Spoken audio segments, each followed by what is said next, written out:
कि जिन्होंने गुनाह किया है उनको सज़ा तो मिलनी चाहिए। स्टूडेंट जो शांतिपूर्ण प्रदर्शन कर रहे थे उनसे हमारे कोई गिला नहीं। तुरंत इसका उपयोग करके वो सोशल मीडिया से, हम सालों साल सोशल मीडिया में काम करते, हमारे लाख लाख फॉलोअर्स नहीं होते और एक रात में कोट्यवधि फॉलोअर्स हो जाते हैं। और शाहीन बाग, सिंगू बॉर्डर, वहां पर जो चेहरे थे वो सब इस जंतर मंतर पर आकर पहुंचते हैं। इस प्रकार का ये आंदोलन हुआ। सोशल मीडिया का बहुत बड़ा उपयोग इसमें हुआ। भोजन सप्लाई हो रहा है, बिल बांग्लादेश, चाइना, अमेरिका, कतार, दुबई, यहाँ से दिया जा रहा है। और आंदोलन क्या था? पेपर, जो नीट का पेपर के बारे में। और नारे क्या लगा रहे? कश्मीर की आज़ादी, मेरा लिंग मेरी मर्जी। और बाकी सब विपक्ष इसको समर्थन के लिए आए। उनको ध्यान में आया कि मोदी जी को हराना अपने बस की बात नहीं है, ये एक अवसर है, इसलिए इसमें चलो। और इस प्रकार का एक एजिटेशन, एक आतंक फैलाने का काम यहाँ पर हुआ।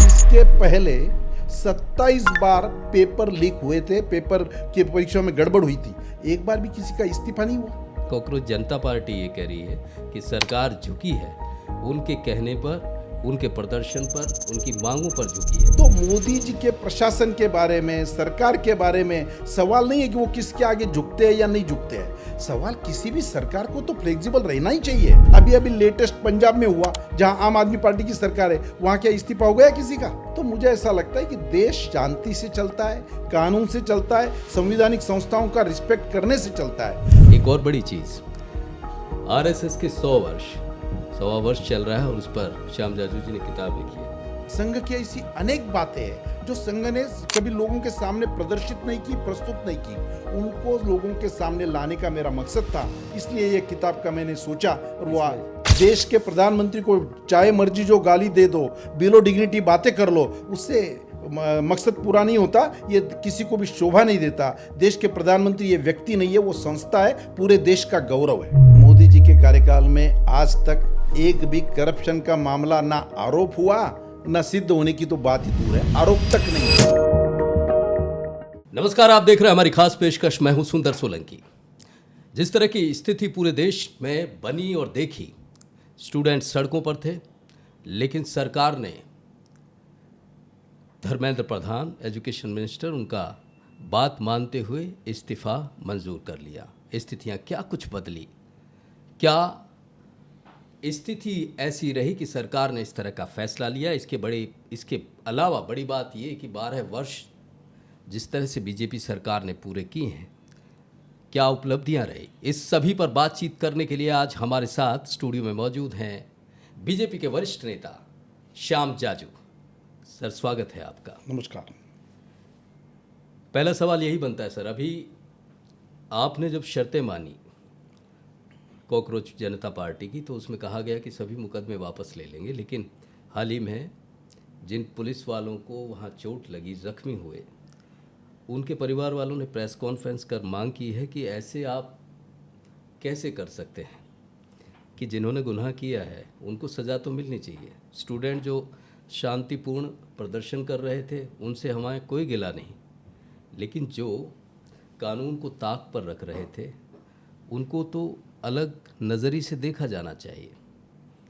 तो जब बातचीत हो रही थी तो क्या ये नज़रिया सरकार की निगाह में नहीं था कि इस अंतर को करना चाहिए? आज पुलिस के और प्रशासन के परिवार सामने आकर कुछ प्रेस में बोल रहे हैं। इस निमित्त से आपने जो सवाल कहा है, मुझे लगता है इस आंदोलन के मूलतः में जाकर इसकी चर्चा करनी चाहिए। कैसे आंदोलन शुरू होता है? 15 दिन पहले अपने रोजी रोटी के लिए जो इंसान अमेरिका में जाता है, वो तुरंत एक दिन में सोशल मीडिया के माध्यम से यहाँ के चीफ जस्टिस कुछ बोलते हैं कि भाई युवा मन में आएंगे वैसे करेंगे क्या, और उन्होंने काकरोच शब्द को प्रयोग कर लिया। तुरंत इसका उपयोग करके वो सोशल मीडिया से, हम सालों साल सोशल मीडिया में काम करते, हमारे लाख लाख फॉलोअर्स नहीं होते और एक रात में कोट्यवधि फॉलोअर्स हो जाते हैं। उसकी न्यूज़ भी आती है, विदेशों का उसका ज़्यादा फॉलोइंग होता है। और शाहीन बाग, सिंगू बॉर्डर, वहाँ पर जो चेहरे थे वो सब इस जंतर मंतर पर आकर पहुँचते हैं। ये क्या है? 17 तारीख को, 20 तारीख को ये आंदोलन हुआ। 17 तारीख को वहाँ के अमेरिकन एम्बेसी को पहले ही पत्र दिया जाता है कि संसद और उस एरिया में मत जाना, उस दिन अशांति रहने वाली है। ये सब बातों का क्या है? कौन इनकी व्यवस्था कर रहा था? 100% फॉरेन फंडिंग से इस प्रकार का ये आंदोलन हुआ, सोशल मीडिया का बहुत बड़ा उपयोग इसमें हुआ, भोजन सप्लाई हो रहा है, बिल बांग्लादेश, चाइना, अमेरिका, कतार, दुबई यहाँ से दिया जा रहा है। ये सब बातें अब लोगों के ध्यान में आने लगी है। किसान आंदोलन के लोग, राजेश टिकैत, नक्सलवादी, जेएनयू के टुकड़े टुकड़े गैंग, सब लोग वहाँ आ रहे हैं। और आंदोलन क्या था? पेपर, जो नीट का पेपर के बारे में। और नारे क्या लगा रहे? कश्मीर की आज़ादी, मेरा लिंग मेरी मर्जी, आज़ादी, कलम 70, आज़ादी चाहिए, आखिर अल्लाह ही रहेगा। ये क्या है? तो मुझे ऐसा लगता है कि ये लोगों ने जो आंदोलन किया और बाकी सब विपक्ष इसको समर्थन के लिए आए, उनको ध्यान में आया कि मोदी जी को हराना अपने बस की बात नहीं है, ये एक अवसर है, इसलिए इसमें चलो। और इस प्रकार का एक एजिटेशन, एक आतंक फैलाने का काम यहाँ पर हुआ। मुझे बहुत अच्छा लग रहा है कि सरकार ने उचित कदम उठाकर, सरकार की मंशा के बारे में तो किसी को डाउट आने की आवश्यकता ही नहीं है। अभी सरकार ने इतना बड़ा कानून पारित कर दिया, इसके पहले 27 बार पेपर लीक हुए थे, पेपर की परीक्षा में गड़बड़ हुई थी, एक बार भी किसी का इस्तीफा नहीं हुआ। तब एक बार भी भाजपा की सरकार नहीं थी, अलग अलग पार्टियों की सरकार थी, कांग्रेस की सरकार थी, पर ये इसका कोई समर्थन नहीं करता। ये होना नहीं चाहिए और यही हमारी नीयत बता रही है, हमारे नीति स्पष्ट है और कल वो कानून पारित भी हो गया। तो मुझे ऐसा लगता है कि एक ऐसा रीज़न लेकर देश के संवैधानिक संस्थाओं पर, पुलिस प्रशासन पर इस प्रकार के आरोप करना, इस प्रकार का कानून अपने हाथ में लेना, इसका किसी को अधिकार नहीं है। पुलिस को भी तो अपनी जान प्यारी है। लेकिन विपक्ष कहता है कि ये उनके दबाव में हुआ। वो लगातार ये सवाल उठाते रहे सरकार पे कि सरकार दरअसल इस पर लापरवाही बरत रही है। दूसरा, कॉकरोच जनता पार्टी ये कह रही है कि सरकार झुकी है, उनके कहने पर, उनके प्रदर्शन पर, उनकी मांगों पर झुकी है, इसलिए धर्मेंद्र प्रधान का इस्तीफा लिया गया, इसलिए ये बिल लाया गया।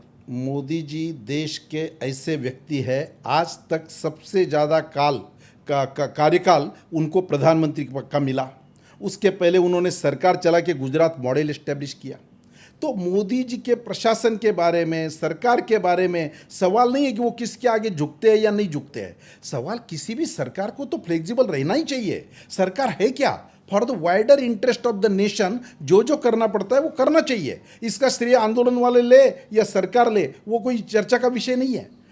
आज तक 27 बार इस प्रकार की घटनाएं होने के बाद कौन सा इस्तीफा मांगा गया? अभी अभी लेटेस्ट पंजाब में हुआ, जहां आम आदमी पार्टी की सरकार है, वहां क्या इस्तीफा हो गया किसी का? यह हमारा सवाल है। तो बीजेपी सरकार क्या इतनी आसान, इतनी सॉफ्ट दिखाई देती है लोगों को कि यहाँ इस्तीफा मांगेंगे और मिल जाएगा? मोदी जी के कार्यकाल का अगर वर्णन करना है तो सबसे कम दंगा फसाद, सबसे कम एजिटेशन, एक बार भी 356 का उपयोग नहीं हुआ सरकारें बर्खास्त करने के लिए। कांग्रेस के कार्यकाल में कितने बार ये सब बातों का कानून अपने हाथ में लेकर कैसी सरकारें चलाई है, और मोदी जी की ये तुलना करेंगे तो एक बार भी उस प्रकार का बेनिफिट इस सरकार ने लिया नहीं है।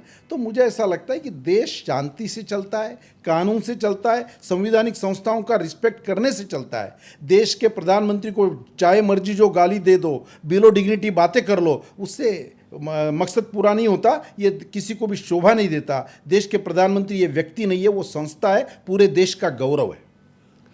आप सर संगठन से इतने लंबे समय तक जुड़े हैं और युवाओं की एक खास जगह पहले भी थी, आज भी है, और देश की राजनीति में जिस तरह से अब ये जो घटना हुई है उसे आप किस तरह से देखते हैं कि लोकतंत्र के लिए ये अच्छी बात है, हेल्दी बात है, और इस तरह की स्थिति बने तो देश का नुकसान नहीं है? आप कैसे देखते हैं इसको? मोदी जी के कार्यकाल में जिस प्रकार के कीर्तिमान स्थापित हुए, पूरे विश्व में 34 देशों ने अपना सर्वश्रेष्ठ सम्मान मोदी जी को दिया। मोदी जी जिस जहाँ भी क्राइसिस तैयार होता है वहाँ पर मोदी जी की सलाह ली जा रही है। युद्ध के यूक्रेन रशिया युद्ध वाला विषय हो या ईरान अमेरिका का अस्थिरता वाला विषय हो, सब बातों में भारत ने कितनी सोच समझ के, कहीं भी कॉम्प्रोमाइज़ ना करके अपनी विदेश नीति और अपने देश को स्थिर रखा है। इर्द गिर्द के देशों की स्थिति देखिए आप, ये विश्व की ताकतों को देखा नहीं जाता है, इसलिए नेपाल में उन्होंने कर लिया, लद्दाख में भी कुछ उसकी रिहर्सल हुई, और वो ही प्रयोग हम यहाँ सक्सेस करेंगे। इस प्रकार की ताकतें जो लगी थी उनको एक अच्छा जवाब इस सरकार ने दिया है, और सरकार की मंशा भी साफ हो गई और देश की जनता इस पर खुश है। श्याम जाजू जी कह रहे हैं, लगातार ये चेता रहे हैं कि दरअसल ये अंतर्राष्ट्रीय साजिश है हमारे देश को अस्थिर करने की, और युवाओं से गुजारिश भी है उनकी कि इस साजिश को समझें। लेकिन सर, इस बीच सवाल ये भी उठता है कि बहुत लंबे समय से ये जो नीट परीक्षा की बात हो या और परीक्षाओं की बात हो, और इस तरह के और मुद्दे, एक बेरोज़गारी का बड़ा मुद्दा, उसे लेकर हालांकि विपक्ष कोशिश करता रहा, लेकिन जिस तरह से ये लोग सड़कों पर उतरे, स्टूडेंट सड़कों पर उतरे, तो कहीं ना कहीं आप नहीं मानते कि सरकार से अनदेखी हुई या इस बात को समझने में देरी की? अगर ये पूरा सत्य माना तो मुझे एक बात बताइए, जी जिन जिन राज्यों में चुनाव हो रहे हैं, आज देश में 76% आबादी पर भारतीय जनता पार्टी का राज है, 80% भूभाग पर भाजपा की सरकारें हैं, 22 राज्यों में सरकारें हैं। तो ये सामान्य बात है क्या? ये ग्राफ ऊपर ऊपर जा रहा है। हरियाणा के चुनाव के बाद बिहार जीतते हैं, महाराष्ट्र जीतते हैं, अभी तो वेस्ट बंगाल भी जीत के बता दिया। तो देश में लोगों को एकमात्र सॉल्यूशन, एकमात्र पर्याय दिख रहा है जो भारतीय जनता पार्टी है, जो स्थिर सरकार देती है, जिनके निर्णयों में ताकत है, जिन्होंने देश के बारे में सोचा है। अगर ऐसा नहीं होता तो इस प्रकार का समर्थन हमें नहीं मिलता। तो मुझे ऐसा लगता है कि उस एंगल से भी देखना चाहिए। दुर्दैव से इस देश में विपक्ष कहीं बचा नहीं, विपक्ष को कोई अवसर मिल नहीं रहा है, एक भी करप्शन का मामला उठता नहीं है। जहां तक बेरोजगारी का विषय आप बता रहे हैं, तो इस सरकार ने स्वयं रोजगार पर इतना ज़्यादा जोर दिया है। बेरोजगारी मतलब केवल सरकारी नौकरी देना, यह रोजगार की कल्पना नहीं है। मुद्रा बैंक लोन के माध्यम से लोगों को अपना रोजगार खड़ा करो, गांव से जो पलायन हो रहा था वो गांव के लोगों को वहां रुको, स्वदेशी, आत्मनिर्भरता, अपना लोकल, मेक इन इंडिया, ये सब बातें जो डेवलप हुई है, ये सामान्य बातें थोड़ी है। हाँ, तो भी इस प्रकार की जो अगर समस्या है तो सरकार उसके बारे में चिंतित है, सरकार कर रही है। अब कहा कि विपक्ष के पास मुद्दा नहीं है, लेकिन राहुल गांधी कहते हैं कि दरअसल ये सरकार के इशारे पे हुआ। स्टूडेंट्स और आंदोलनकारी, या यूं कहिए कि जो उपद्रवी हैं, उनमें कोई भेदभाव ही नहीं रखा। वो सीधा कहते हैं कि गृह मंत्री ने आदेश दिए, अमित शाह जी संसद में नहीं आते हैं, सामना नहीं करते हैं। ये आदेश स्टूडेंट पर लाठीचार्ज की बात हो, स्टूडेंट पे अत्याचार की बात हो, ये सीधे सरकार की इन्वॉल्वमेंट बताते हैं। कांग्रेस पार्टी को इससे कोई भी विषय पर बोलने का थोड़ा भी नैतिक अधिकार नहीं है। जिन्होंने कानून अपने हाथ में लेकर दंडेलशाही से पूरा देश चलाया, 70-75 साल जिनको काम करने को मिला, और वो हमें सिखाएंगे? अरे एक बार भी ये पुलिस, जो कोई जिन्होंने कोई जो हुआ है, अपने आप पुलिस जख्मी हुए, उनके घर वालों ने जो आज आके बताया है कितने लोग एडमिट थे। आदमी है पुलिस भी, जब तक वो उसको भी आत्म संरक्षण का अधिकार है और फंडामेंटल राइट है आदमी को अपने को बचाने का। तो उसने जो चलाया, तो इसमें किसने अधिकार दिया था कि नहीं दिया था? पत्थर कैसे आए वहाँ पर, ट्रॉली भर के पत्थर कैसे आते हैं? ये सब बातें अभी धीरे धीरे बाहर आ रही है। कुछ लोग तो गालियों को भी जस्टिफाई कर रहे हैं आंदोलनकारियों की।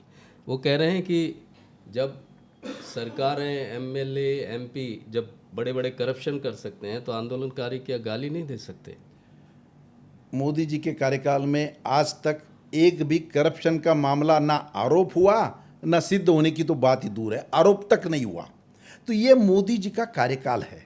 पूरे विश्व में उनके बारे में लोगों का जो एप्रिसिएशन है, लोग प्रमोट कर रहे हैं, भारत का जो गौरव बढ़ा है, ये सामान्य बात नहीं है। विपक्ष को कोई अवसर नहीं मिलता है तो केवल इस प्रकार की अपॉर्चुनिटी लेकर देश में ऐसा आतंकवाद फैलाने का काम, अशांति करने का काम, अस्थिरता करने का काम। क्योंकि ये पहली सरकार है कि इतनी स्थिरता से राजनीतिक स्थिरता मिली है, निर्णायक नेतृत्व मिला है, मजबूत विदेश नीति जिसकी है, इसकी हमारी एप्रिसिएशन हो रही है, और सरकार पारदर्शी है। ये सब बातें ये बता रही है, इसलिए हम बढ़ रहे हैं, दिन प्रतिदिन बढ़ते जा रहे हैं, और सब पार्टियों से लोग इधर आ रहे हैं। लेकिन सरकार को जिस तरह से आंदोलन में गालियां दी गई, उसको आप कैसे देखते हैं? मैंने यही कहा, लोग सरकार को चिढ़ाने के लिए, इस प्रकार के लोगों को उद्योग करने के लिए, भारत का जो नेचर है और भारत का जो कल्चर है, वो ऐसी बातों का कभी समर्थन नहीं करता। जिसलिए जो कुछ पहले दिन आंदोलन के लिए सिंपैथी भी थी लोगों की, तो लोग आज ये पसंद नहीं करते। आखिर मोदी जी देश के सर्वाधिक लोकप्रिय नेता है, उनकी पॉलिसीज, उनके कारण जो जो हो रहा है वो लोग देख रहे हैं। आज 12 साल हो गए सरकार को, तो इतने बड़े काम करके जो सरकार आ रही है, अपने व्यक्तिगत स्वार्थ के लिए, टेम्पररी, तात्कालिक पब्लिसिटी मिलने के लिए इस प्रकार की गाली गलौज कर दो, बिलो डिग्निटी व्यवहार कर लो और उससे मिल जाएगी, और तो भी हमारे पर केसेस मत करो, हमें इसकी अनुमति दे दो, ये सरकार ठीक नहीं है, ये रिवेंजफुल कर रही है। मैं इससे सहमत नहीं हूँ। देश की जनता कभी भी ये बर्दाश्त नहीं करती। सरकार के 12 वर्षों की आपने बात की, आप किस तरह से देखते हैं? सबसे बड़ी उपलब्धि क्या मानते हैं इन 12 वर्षों की? सबसे बड़ी उपलब्धि इस सरकार ने आर्थिक लेवल पर जो तरक्की की है। आज देश का जीएसटी का इनकम आप देखेंगे 250 करोड़ रुपए तक मंथली आ रहा है, 250 लाख करोड़, और पूरे देश का जितना बजट है उसका आधा पार्ट जीएसटी दे रहा है। जीएसटी तब आता है जब इंडस्ट्री चलती है, रोजगार लोगों को मिलता है, देश का एक्सपोर्ट हो रहा है। उसके बाद देश, हम 11वें पर थे जब मोदी जी ने कार्यकाल अपने हाथ में लिया था, आज 5वें नंबर पर हम आ गए। ईज ऑफ डूइंग बिजनेस में हमारा रैंकिंग बढ़ गया है। विदेश की इन्वेस्टमेंट इस देश में आ रही है। लोग इसके भारत का फ्यूचर ब्राइट देख रहे हैं। इतने दिन डिफेंस के सब इंस्ट्रूमेंट्स आयात करने वाला देश अब एक्सपोर्ट करने लगा है। हमारे सोलर एनर्जी में पूरे विश्व में हमारा दूसरा नंबर आता है। डिजिटल इकोनॉमी में तो हमने जो ये बताया हमारा तो हम देख रहे हैं पूरे विश्व में जितना डिजिटल इकोनॉमी का कारोबार हो रहा है उसका 51% कारोबार अकेले हिंदुस्तान कर रहा है।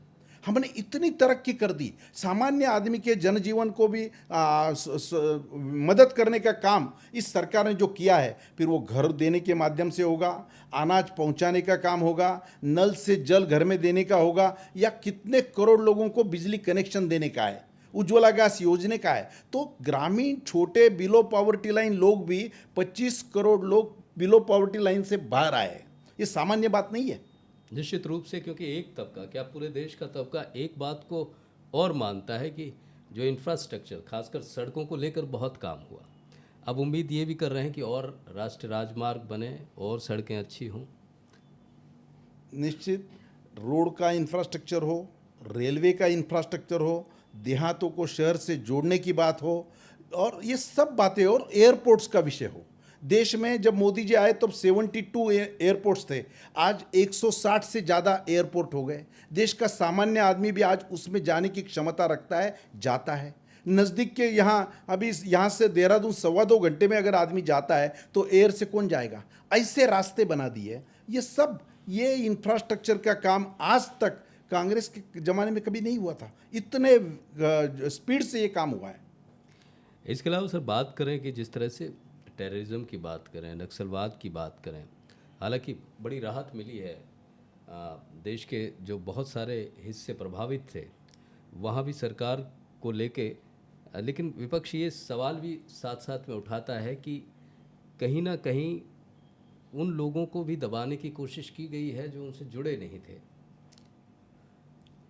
आज तक कांग्रेस पार्टी ने और विपक्षों ने जिन जिन बातों पर आरोप लगाए या कुछ न कुछ कहने की कोशिश की, वो है चुनाव आयोग, वो है संविधान, वो है न्यायपालिका, और ये है पुलिस यंत्रणा। मुझे बताइए, ये सब बातें, आज का इलेक्शन कमीशन होगा, ये न्यायपालिका, ये कोई बीजेपी की सरकार आने के बाद सब भर्ती हुई है क्या? ये सब लोग ये संवैधानिक संस्थाओं पर इस प्रकार के हमले कर कर अपना उनकी इमेज ठीक नहीं होगी। मुझे बताओ, आज तक एक भी विपक्ष कहीं जीत नहीं रहा है। हमारे आज 22 सरकारें हैं, 292 हमारे एमपीज लोकसभा में हैं, 144 राज्यसभा में हैं, 2315 विधायक हमारे सब देश में हैं, और 222 एमएलसीज हमारे काम कर रहे हैं। ये एक रात में हो गए।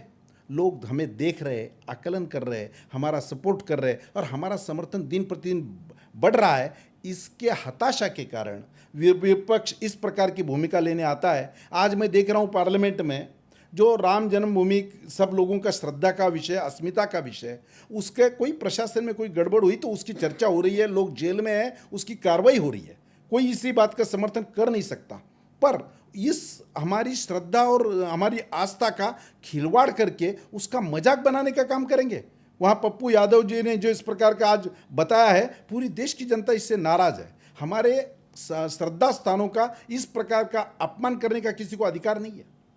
नहीं, ये पार्लियामेंट में जिस तरह के विषय आ रहे हैं, आपने जिक्र किया, अभी मानसून सेशन में हमने जो चल रहा है उसमें देखा भी है, विपक्ष की जो भूमिका है उस पर तो सवाल उठते हैं, लेकिन विपक्ष भी ये कहता है कि दरअसल सत्ता पक्ष ना तो उन्हें बात करने देता है, ना उन्हें बोलने देता है, और लगातार इस बात पे सवाल उठाता है कि सरकार लोकतंत्र को कहीं ना कहीं दबाना चाहती है। इतनी बड़ी संख्या में विपक्ष वहाँ होते हुए भी मुझे एक कोई मुद्दा उन्होंने लॉजिकल कंक्लूजन तक लेके गए, ऐसा आप विषय बताइए। देश में एक तरफ पूरा विश्व का ध्यान हम आकर्षित कर रहे हैं, इस प्रकार का हमारा परफॉर्मेंस है, और देश में दूसरी तरफ हम सरकार बाय हुक और क्रुक चलने नहीं देंगे। एक इस्तीफा हुआ तो अभी हमको दूसरा इस्तीफा चाहिए, तीसरा इस्तीफा चाहिए। और आज जो पहले सवाल में आपने पूछा था कि जो जैन जी जंतर मंतर पर इकट्ठा हुआ और बाद में कई राज्यों में भी राजधानियों में इकट्ठा हुआ, उनका एज ग्रुप आप देखिए, 25 से 30 एज ग्रुप का ये वर्ग, ये अभी 12 साल इन्होंने केवल मोदी जी का ही कार्यकाल देखा है, इन्होंने कांग्रेस का कार्यकाल कभी देखा नहीं। उस समय का परफॉर्मेंस क्या था, सरकारें कैसी काम चलती थी, करप्शन किस प्रकार का था, अशांति कितनी थी, दंगा फसाद कितना हुआ था, समाज कैसे एक नहीं था, ये सब इन्होंने देखा नहीं है। तो मुझे लगता है कि वो तुलना सीनियर लोगों के मन में है।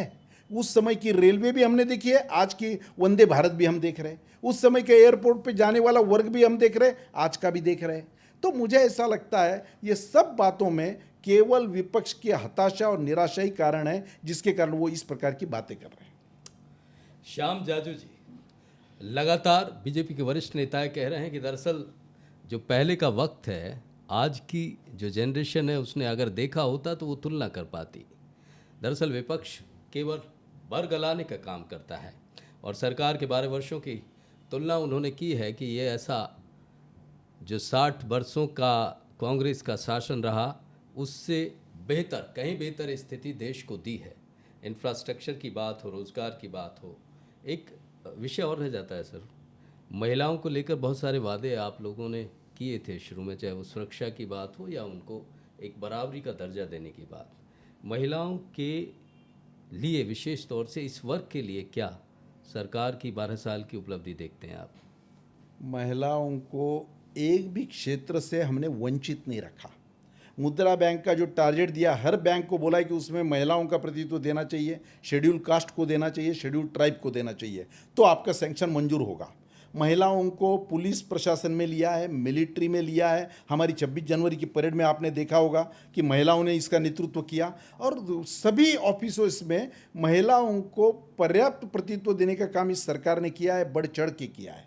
और अब नारी वंदन सशक्त अभियान जो हमने वो कानून लाया था, दुर्दैव से वो उस टाइम पारित नहीं हुआ, वो आने वाले दिनों में हो जाएगा। तो हमारी मंशा बहुत बड़ी स्पष्ट है, केवल बोलना नहीं है, उनको उसके अधिकार देना है। और महिलाओं ने भी ये प्रूव किया है, जब उनको कोई दायित्व दिया जाता है तो उन्होंने अपना मेटल प्रूव करके बताया है कि उनकी भी कैपेसिटी उतनी है, उनको पर्याप्त अवसर देना चाहिए। एक छोटे से ब्रेक के लिए यहाँ रुक रहे हैं, ब्रेक के बाद बात करेंगे 100 वर्ष आरएसएस के यानी कि संघ के हो रहे हैं, और श्याम जाजू जी ने एक किताब उनके ऊपर लिखी है जिसका हाल ही में विमोचन हुआ राष्ट्रपति भवन में और बहुत चर्चा में है। उस पर बात होंगी एक छोटे से ब्रेक के बाद।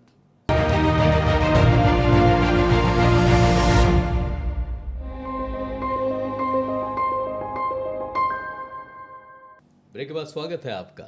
श्याम जाजू बीजेपी के वरिष्ठ नेता हमारे साथ बातचीत में मौजूद हैं। एक और बड़ी चीज़, आरएसएस के 100वां वर्ष चल रहा है और उस पर श्याम जाजू जी ने किताब लिखी है। सर, आज संघ की जिस तरह की भूमिका है, आप किस तरह से देखते हैं, खास तौर से राजनीतिक तौर पर कैसे देखते हैं?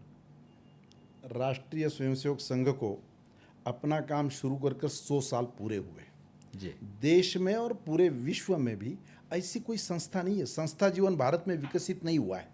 संघ एकमात्र संस्था है जिस कारण उसकी स्थापना हुई, वो काम कर रही है, और आज़ादी के पहले भी काम किया और आज़ादी के बाद भी काम कर रही है।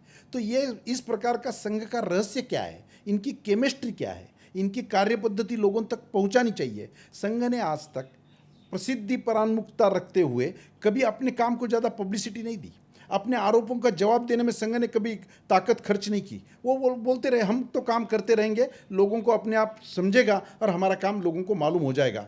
तो मैंने ये सोचा, अब मैं भी जिस घर से आता हूँ, मैं आनुवंशिकता से आरएसएस की फैमिली में मेरा जन्म हुआ, मेरे पिताजी 1948 में जब संघ पर बंदी आई थी तब वो जेल में थे पूना में। इमरजेंसी में हम दोनों 2 जेलों में बंद थे। ये संघ के राष्ट्रवाद के कारण जेलों में बंद थे। पर आज मेरे घर के मेरे नाती पोते को नहीं मालूम है कि ऐसे अभी कभी इमरजेंसी आई थी, संघ ऐसा भी कुछ काम कर रहा था। तो मुझे ऐसा लगा कि ये नई जनरेशन को संघ की ऐसी अनेक बातें हैं जो संघ ने कभी लोगों के सामने प्रदर्शित नहीं की, प्रस्तुत नहीं की, उनको लोगों के सामने लाने का मेरा मकसद था। इसलिए ये किताब का मैंने सोचा और वो इसमें जो संकलन है इस तरह की घटनाओं का जिससे लोग वाकिफ़ नहीं है, जानते नहीं हैं, बड़ी अच्छी बात है। लेकिन एक सवाल सर उठते हैं लगातार, हालांकि इस किताब में उम्मीद है कि पूरा उसका आपको जवाब मिले कि आज़ादी से पहले के जिस तरह से संघ का योगदान है उसको लेकर सवाल लगातार उठते हैं। इवन ये भी उठता है कि भाई आप तिरंगा भी नहीं फहराते संघ हेडक्वार्टर में। तो जो इतिहास है जिस तरह से दिखाया या बताया जाता है उसे आप किस दृष्टि से देखते हैं? संघ के संस्थापक डॉक्टर केशव बलिराम हेडगेवार जी, इन्होंने कलकत्ता में कांग्रेस के अधिवेशन में कांग्रेस में काम किया। नागपुर में जो कांग्रेस का अधिवेशन हुआ था उसकी पूरी व्यवस्था आप देख रहे थे।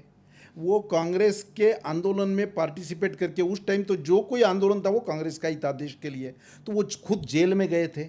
अपने पोस्ट पर दूसरे की अपॉइंटमेंट करके वो जेल में गए कि मेरे कारण संगठन रुकना नहीं चाहिए। ऐसे अनेक उदाहरण हैं कि जिन्होंने आज़ादी में काम किया। ये दिल्ली में हम बैठे हैं, दिल्ली के उस समय के हमारे संघ चालक लाला हंसराज गुप्ता जी के घर में अरुणा असफ अली को आश्रय मिला था। महाराष्ट्र में क्रांति सिंह नाना पाटिल जो सातारा का पत्री सरकार चलाते थे, उनको संघ के संघ चालक ने वहाँ पर आश्रय दिया। ऐसे अनेक भूमिगत, साने गुरुजी, अच्युतराव पटवर्धन, ऐसे ये समाजवादी लोग हमारी विचारधारा से नहीं थे, पर नहीं, वो आज़ादी की लड़ाई लड़ रहे थे, इसलिए हमने वो काम किया। आज़ादी के बाद भी कश्मीर का विलीनीकरण, कश्मीर इस भारत में विलीन करने के लिए महाराजा हरि सिंह जी को मिलने के लिए वल्लभ भाई पटेल जी के कहने से गोलवलकर गुरुजी गए। उन्होंने उनको कन्विंस किया, बाद में उनको पूरे पर्याप्त सुरक्षा देकर उनकी उस टाइम साइन कराई। आज हम 370 कलम हटाया, इसलिए बड़े हम जोर से हमारी अचीवमेंट के रूप में कहते हैं, अचीवमेंट तो है ही। पर उस समय श्यामा प्रसाद मुखर्जी ने जो बोला था कि 2 विधान 2 निशान 2 प्रधान नहीं चलेंगे, आज मोदी जी ने वो करके दिखाया, 370 कलम हटा दिया। तो आज कश्मीर अपना पार्ट पूरा बन गया, उसको अलग कोई ये नहीं है, उनका अलग झंडा नहीं है। तो ये सब बातें कितना बड़ा, ये देश में गोवा 1947 में हमारे पास नहीं आया था। 1960 में गोवा मुक्ति संग्राम की योजना कर संघ ने अपने सत्याग्रहियों को, स्वयंसेवकों को भेजा और पोर्तुगीजों को वहाँ पर हटाया। ये अभी नई जनरेशन को मालूम नहीं। देश में इमरजेंसी आई, अनुशासन पर्व के नाम से कांग्रेस ने उसका ये किया, कितना बड़ा आतंक। देश के पत्रकार बोल नहीं सकते थे, जो बोलेगा वो जेल में जाएगा। मुझे याद है पिताजी ने तब मेरे को जेल में पत्र लिखा था, उन्होंने लिखा, संघ का कार्य ये ईश्वरी कार्य है, मैंने ये सोच समझकर स्वीकारा है। मेरी उम्र कम थी, उनको लगा मैं कहीं माफ़ी मांग के बाहर आ जाऊँ, अपने व्यवसाय की बिल्कुल चिंता मत करना, ये काम मैंने सोच समझकर स्वीकारा है। अगर वहाँ जमा तो डॉक्टर स्वातंत्र्यवीर सावरकर का माझी जन्मठेप, मेरी कैद, पूरे लाइफ में जो कैद की उन्होंने दी थी, ये किताब पढ़ना, तेरी हिम्मत बढ़ेगी, पर तू माफ़ी मांग के बाहर मत आना। ये जो राष्ट्रवाद है, क्या गुनाह था इनका? हजारों लोगों को देश में रखा, जेल में रखा, जिसका कोई रीज़न नहीं था। तो ये कांग्रेस, और वो समय केवल संघ का केडर ही रास्ते पर आया, बाकी सब कम्युनिस्ट है, समाजवादी, वो भी जेल में थे, पर उनके केडर आए नहीं। उनको फ्रस्ट्रेशन आ गया, अरे हमने जिसके लिए काम किया वो लोग तो, जब हम संकट में, हम जेल में, तो कोई नहीं आ रहा है। जॉर्ज फर्नांडिस थे, जयप्रकाश नारायण जी को उस समय पूछा गया कि अरे पूरा लाइफ आपने संघ के खिलाफ काम किया है, संघ पर गाली दी है आपने, और आज संघ के साथ है आप, संघ तो फैसिस्ट ऑर्गेनाइजेशन है। जयप्रकाश नारायण जी ने हिस्टोरिकल बयान दिया था, अगर संघ फैसिस्ट है तो मैं भी फैसिस्ट हूँ। और बाद में जो जनता पार्टी बनी उसमें भी संघ ने अपनी भूमिका बनाई। और आज तो देश में कहीं भी त्रासदी आने दो, कोई आपदा आने दो, सबसे पहले वहाँ आदेश नहीं लगता संघ के स्वयंसेवकों को वहाँ जाने के लिए। वनवासी कल्याण आश्रम के माध्यम से 1 रुपया भी, आज भी सरकार अपनी होने के बावजूद 1 रुपया भी सरकारी मदद नहीं लेते वनवासी कल्याण आश्रम के लिए। एकल विद्यालय चल रहे, हजारों की संख्या में चल रहे हैं। तो ये काम कौन कर रहा है? समाज को एक रस करने का काम संघ ने किया है। इतना बड़ा उपकार है संघ का इस देश पर। और आज तो पूरे विश्व में संघ पर लोग शोध कर रहे हैं, लोग उसके अपने पूरे विश्व में भी इसका काम चल रहा है, नई जनरेशन भी इस पर अट्रैक्ट हो रही है। तो मुझे ऐसा लगता है कि ये तो देश का काम है, ये राजनीति से ऊपर उठकर काम है। इसलिए मोदी सरकार आने के बाद कांग्रेस के टाइम उन्होंने शाखा में जाना, आरएसएस में जुड़ना, इसका मतलब वो देशद्रोह, वो गुनाह होता था, वो कर नहीं सकता था। वो हटा के लोगों को मुक्त रखा है। ये भी ऐसी देशभक्ति की एनजीओ है, कोई भी इसको कभी भी जा सकता है। तो ये करने के लिए 70 साल हो गए। उपराष्ट्रपति भवन में पहला कार्यक्रम इस प्रकार का ब्रांडेड हुआ जिसमें देश के रक्षा मंत्री राजनाथ सिंह जी ने अध्यक्षता की। प्रसिद्ध पत्रकार राम बहादुर राय जी वहाँ पर थे। दिल्ली विधानसभा के स्पीकर विजेंद्र गुप्ता जी थे। तो ये पहला कार्यक्रम होना पड़ा 70-75 साल के बाद। बड़ी चीज़ बताई है। संघ के इतिहास, आज़ादी में क्या उनका कंट्रीब्यूशन रहा है, इस पर सवाल उठते हैं। वर्तमान में संघ की कार्य शैली पर सवाल उठते हैं। श्याम जाजू ने बड़ा बेबाक तरीके से जवाब दिया है कि संघ का चाहे भूतकाल है, चाहे वर्तमान है और चाहे भविष्य है, वो देश के लिए है। एक बड़ी चीज़ आपने नेक्स्ट जनरेशन की बात की और जैन जी जिस तरह से चल रहा है, क्या संघ का इस तरह का ध्यान है, इस तरह का कोई प्रकल्प है, कोई प्रोजेक्ट है कि खासकर इस पीढ़ी को, जैसा आपने कहा कि इतिहास कुछ और पढ़ाया जाता है, होता क्या कुछ और है, तो इस पीढ़ी को जोड़ने के लिए कुछ और कोशिशें? संघ का काम ये व्यक्ति निर्माण का काम है। संघ नारेबाजी नहीं करता, पर संघ के फैक्ट्री में जो तैयार होता है वहाँ का आदमी नशा मुक्त हो जाता है, वो प्रामाणिक रहता है, ईमानदारी से रहता है, वो सेल्फ कंटेंटेड रहता है। ये सब बातें अपने आप आती है, देशभक्ति उसको सिखानी नहीं पड़ती। ये संघ की विशेषता है। संघ में प्रचारक व्यवस्था इतनी ऐसी प्रचारक व्यवस्था है, जो लोग अपना व्यक्तिगत जीवन, वो शादी नहीं करते, अपना बैंक अकाउंट नहीं खोलते, अपना कोई करियर का रास्ता नहीं है उनका। ये समाज जीवन का काम करना यही करियर है। संघ जहाँ कहेंगे वहाँ जाके काम करेंगे। तो इस प्रकार के लोग ही प्रेरणा देने की ताकत रखते हैं और ऐसे लोगों को देखकर ही व्यक्ति का निर्माण होता है। ऐसी व्यक्ति निर्माण जो फिनिश्ड प्रोडक्ट है, देश के किसी भी क्षेत्र में उसको छोड़ो, वो देश के लिए ही काम करेगा। तो आपको ध्यान में आएगा, एक भी आज़ादी के बाद भी कांग्रेस के राज में भी एक भी आदमी कहीं तो भी मुनाफाखोरी कर रहा है, कोई विदेशों के लिए इन्फॉर्मेशन दे रहा है, ऐसे में राष्ट्रीय स्वयंसेवक संघ का एक भी स्वयंसेवक पकड़ा नहीं गया आज तक। ये इतिहास है, ये व्यक्ति निर्माण का काम है। संघ व्यक्ति निर्माण करता है।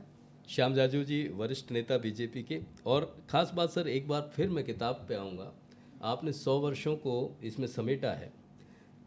ख़ास बात जो विशेष आपने कहा कि कुछ ऐसी चीज़ें हैं जो लोगों को नहीं पता, भ्रांतियां हैं। एक बार हमारे दर्शकों के लिए थोड़ा सा इसके विषय में और प्रकाश डालिए।